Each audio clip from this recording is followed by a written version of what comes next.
দার্জিলিং বা নর্থ বেঙ্গলে গেলে মানুষ যেমন কাঞ্চনদাকে দেখবার জন্যে অপেক্ষা করে থাকে, তেমনি মুন্সিয়ারিতেও পঞ্চচূল্লি দেখবার জন্যে মানুষ অপেক্ষা করে থাকে। কিন্তু গত দুদিন এসে তার দেখা মিলল না। ওয়েদার এতটাই খারাপ।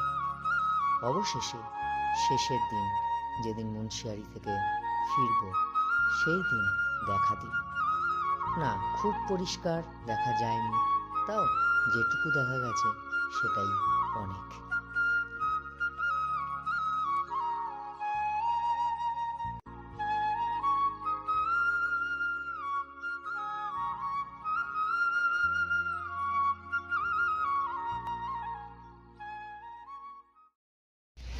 Good morning. আজকে 11ই মার্চ, আর আজকে মুন্সিয়ারি থেকে যাব কৌশানি। তা দুদিন ওয়েট করার পর আজকে তো পঞ্চচূল্লি দেখা দিয়েছে।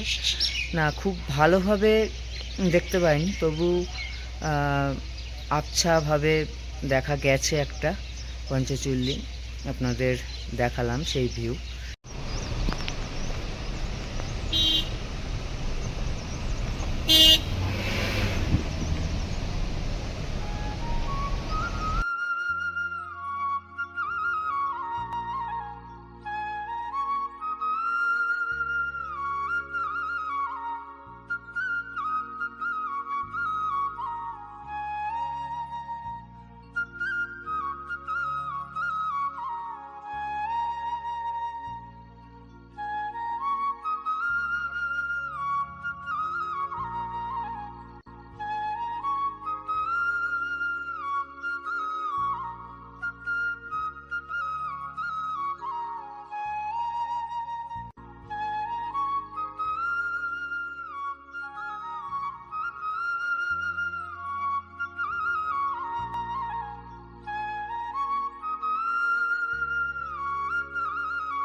এটা হচ্ছে সরজু নদী।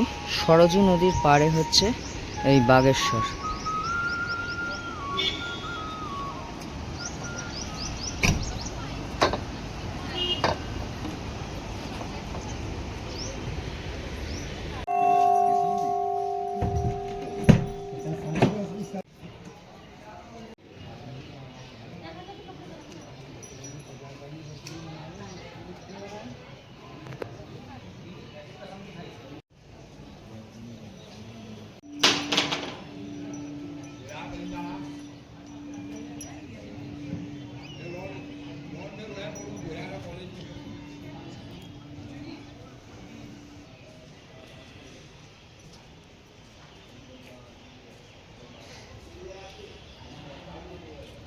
সময় দুপুর এখন 1টা, আর আমরা চলে এসেছি বাগেশ্বর টেম্পল। টেম্পেল এবার দর্শন করব।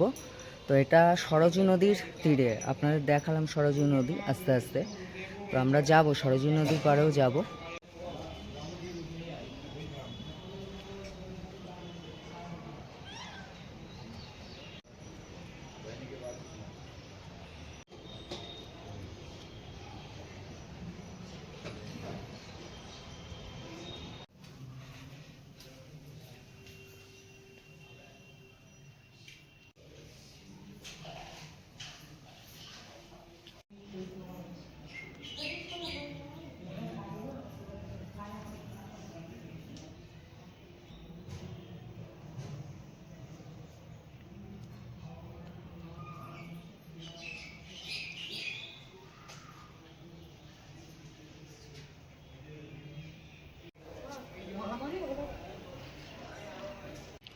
এই হলো বাগেশ্বর মহাদেবের টেম্পেল, আর উল্টো দিকেই হচ্ছে কালভৈরব মন্দির।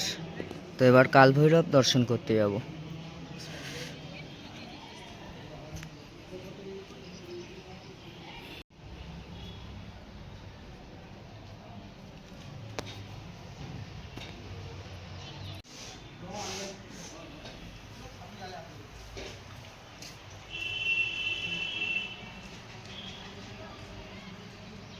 মন্দিরের একদম পেছন দিকটায় গোমতী আর সরজু নদীর মিলন হয়েছে। আমরা তো সরজু নদী আগে দেখলাম, তো এবারে হচ্ছে গোমতী আর সরজুর যে মিলন হয়েছে সেটা দেখাচ্ছি।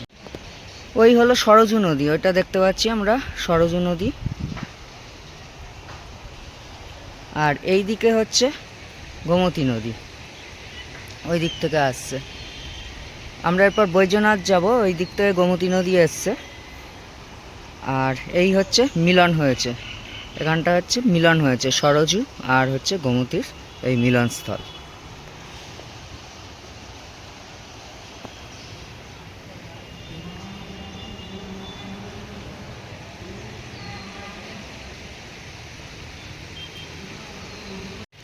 ঠিক পাশেই হচ্ছে মন্দির, এই হচ্ছে ভৈরবনাথ মন্দির। আর এর পেছনেই ওই যে দেখা যাচ্ছে ওইটা হচ্ছে বাগেশ্বর মন্দির।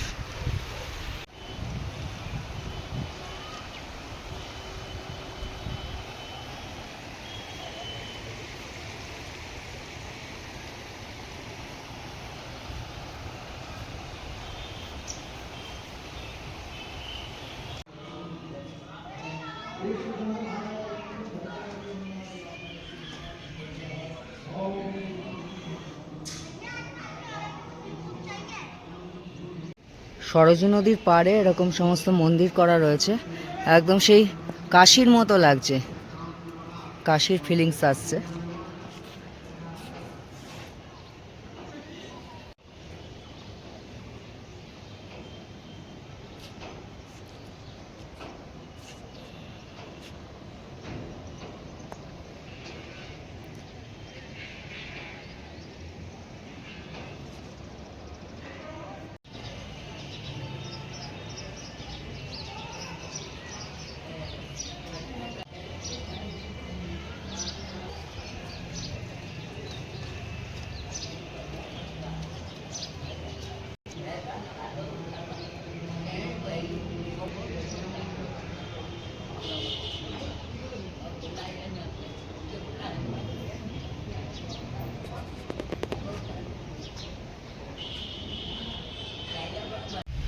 আমরা মুন্সিয়ারি থেকে 125 কিলোমিটার চলে এসেছি বাগেশ্বর। বাগেশ্বর থেকে এখন যাচ্ছি হচ্ছে বৈদ্যনাথ এখান থেকে 23 কিলোমিটার, আর বৈদ্যনাথ থেকে কৌশানী হচ্ছে 17 কিলোমিটার। মানে এখনও কৌশানী যেতে আমাদের 40 কিলোমিটার বাকি।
এখন সময় দুপুর 2:30 আর আমরা বৈদ্যনাথ টেম্পল পৌঁছে গেছি গোমতীর তীরে। একদম এই বৈদ্যনাথ টেম্পল, এই গোমতী নদী বয়ে যাচ্ছে, এরকম রাস্তা, পাশ দিয়ে গোমতী বয়ে যাচ্ছে।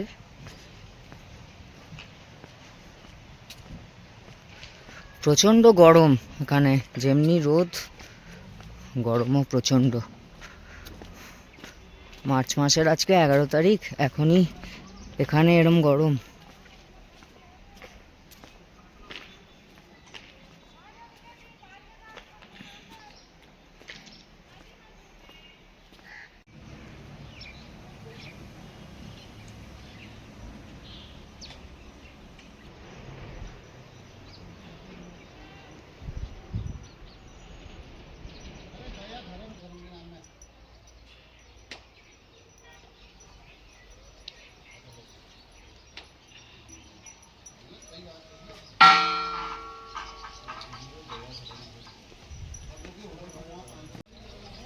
এই হলো মন্দির, আর এইদিকে জুতো রাখার জায়গা রয়েছে, আর এই হচ্ছে গোমতী নদী।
এই হলো গোমতী নদী, আর এইদিকে হচ্ছে তার পাড়ে বৈদ্যনাথ টেম্পল। এটাই হলো মেন মন্দির, আর আশেপাশে অনেক ছোট ছোট মন্দির আছে, কিন্তু এটাই প্রধান।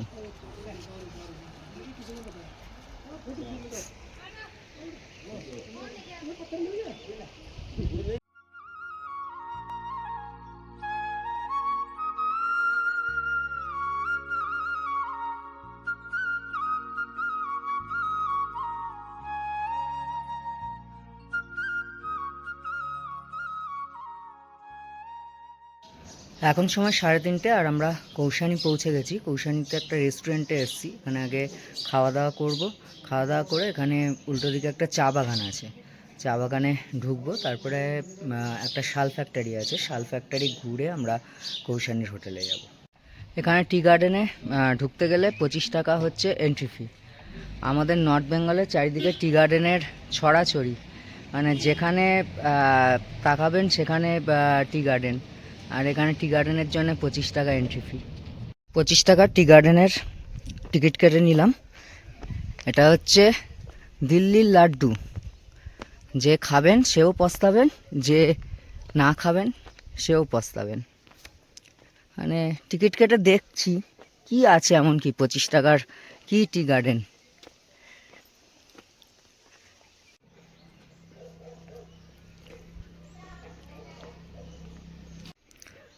এখানে শাল চাদর বিক্রির একটা দোকান রয়েছে, এখানে চাও বিক্রি হচ্ছে, আর এদিকে রয়েছে একটা রেস্টুরেন্ট। আর এই হচ্ছে টি গার্ডেন।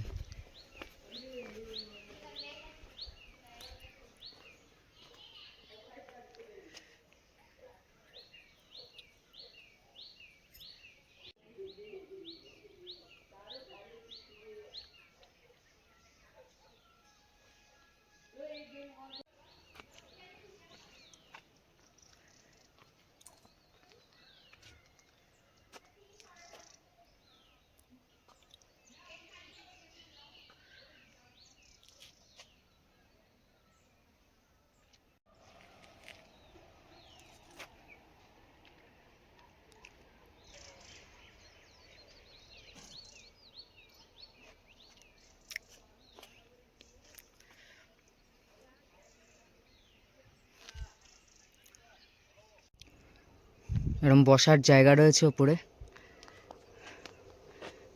ওপরেও আরও উপরেও আছে। আর এই দিকের পাতা কেটে নিয়েছে, এই দিকের পাতাগুলো কাটা, আর এই দিকে রয়েছে এখনো।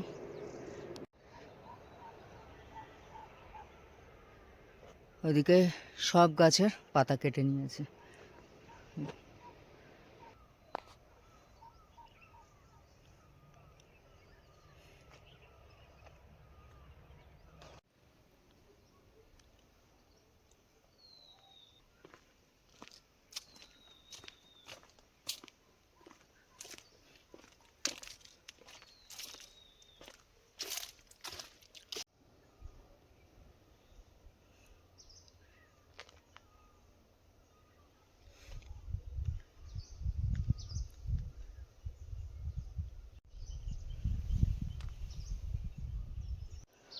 প্রকৃতির মাঝে সুন্দর একটা জায়গা, শুধু যে এখানে চা বাগান তা না, প্রচুর অন্যান্য বিভিন্ন রকমের গাছ রয়েছে, চারিদিকে প্রচুর পাখি রয়েছে, পাখির কিচিরমিচির, দারুণ লাগছে, দারুণ একটা অ্যাম্বিয়েন্স।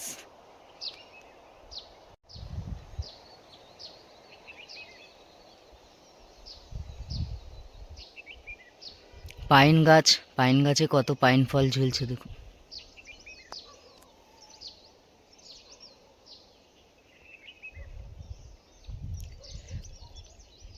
এই রাস্তা দিয়েই এসছি, আবার এই রাস্তা দিয়েই যাব, অনেকটা উঁচুতে চলে এসছি।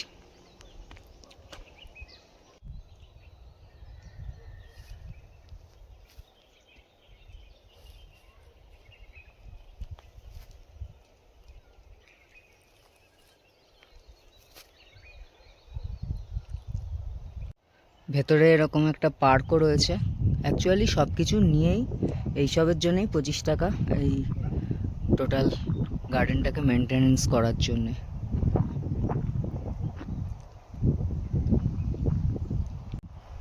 হাওয়ার শব্দ শুনেছেন?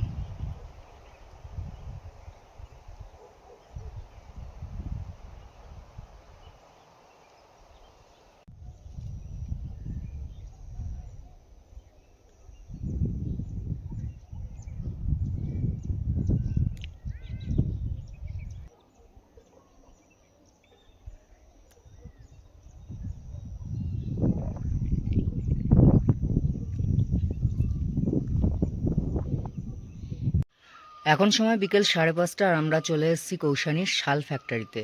শাল ফ্যাক্টরি দেখে আমরা এখান থেকে কৌশানীর হোটেলে যাব। তো এটাই আজকে আমাদের শেষ সাইট সিন। এই হচ্ছে রাস্তা শাল ফ্যাক্টরি যাওয়ার। অ্যাকচুয়ালি শাল ফ্যাক্টরি না, এটা শালের একটা দোকান। আমরা কুলুতে এমন ফ্যাক্টরি দেখেছিলাম, এটা সেরমভাবে ফ্যাক্টরি নয়।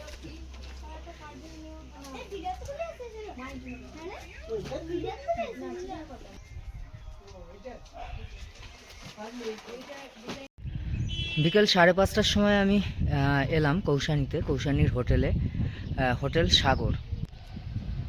এই হচ্ছে হোটেল।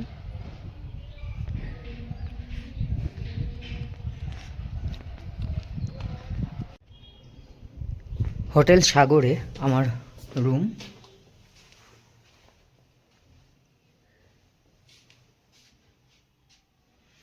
এখানে চেয়ার টেবিল রয়েছে, খাট তো কিং সাইজের, 3 জন আরামসে হয়ে যাবে, বিরাট বড় খাট, ফ্যান, ড্রেসিং টেবিল, এদিকে এলইডি রয়েছে, আর এদিক থেকে ভিউ দেখা যাবে। এখন তো মেঘ হয়ে রয়েছে উপরে, ঠিক মেঘটার নিচেই ত্রিশূল। এবার বাথরুমটা দেখিয়ে নিই। রুম বিশাল বড়,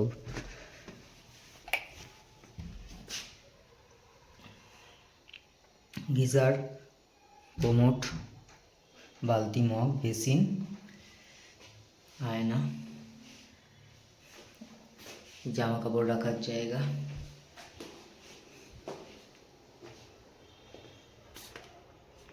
বিরাট বড় হোটেল। আমি যখন গ্রুপ ট্যুর বা কাস্টমাইজ ট্যুর করব, এই হোটেলেই আপনাদের রাখবো।